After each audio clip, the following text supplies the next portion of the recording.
Bonjour tout le monde. Aujourd'hui, je voulais parler d'un sujet important et d'actualité, comme vous avez pu voir dans le titre.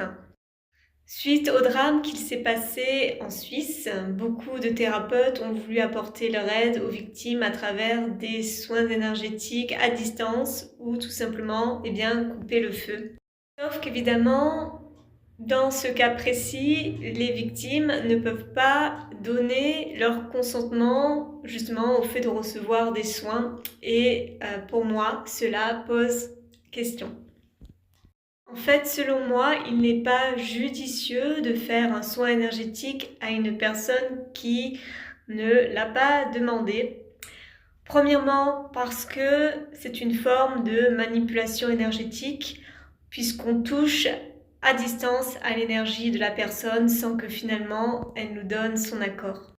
Ce que je vais dire va peut-être paraître un peu dur, mais pour moi, c'est une forme en fait de violation de l'énergie de la personne.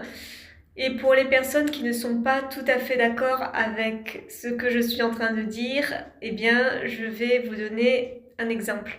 Par exemple, imaginez que demain, on vous met un médicament dans votre verre à votre insu sans savoir finalement ce qu'il y a dedans, de quoi il est composé, qui a fait ce médicament et finalement ce que ça apporte vraiment. Mais d'un autre côté, on vous dit simplement ne t'inquiète pas, le médicament a été testé, il fonctionne très bien.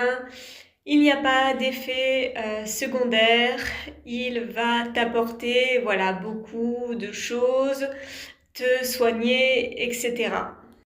Je dirais que finalement, même s'il s'avère que ce médicament vous apporte réellement la guérison et du bénéfice, je ne suis pas certaine que vous seriez finalement heureux d'apprendre qu'on vous a donné ce médicament à votre insu, même si finalement il est bon pour vous.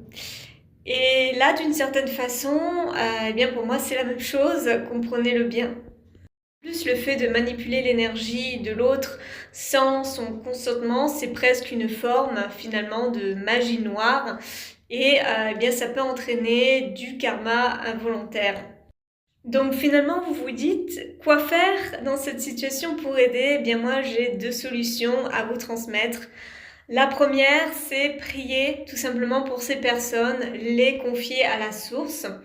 Vous pouvez aussi, quelles que soient vos croyances, prier les anges, l'archange Raphaël, prier Marie, les maîtres ascensionnés ou tout simplement Dieu, le divin, confiant ces personnes à ces êtres et à Dieu et allumer une bougie avec intention bien évidemment pour leur guérison.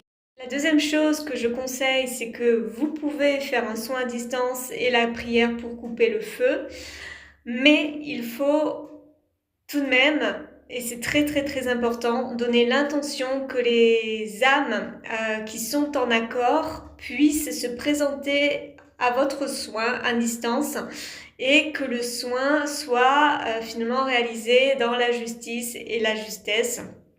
C'est vraiment une question d'intention et cela peut vraiment tout changer.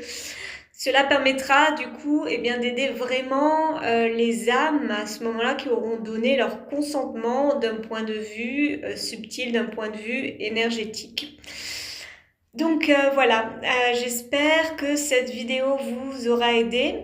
Bien sûr, je ne vous partage que mon avis puisque je suis quand même dans la pratique des soins énergétiques depuis bientôt 4 ans. Mais pour moi, ça fait partie des règles importantes à respecter. Je vous embrasse très très fort et vous souhaite une belle journée.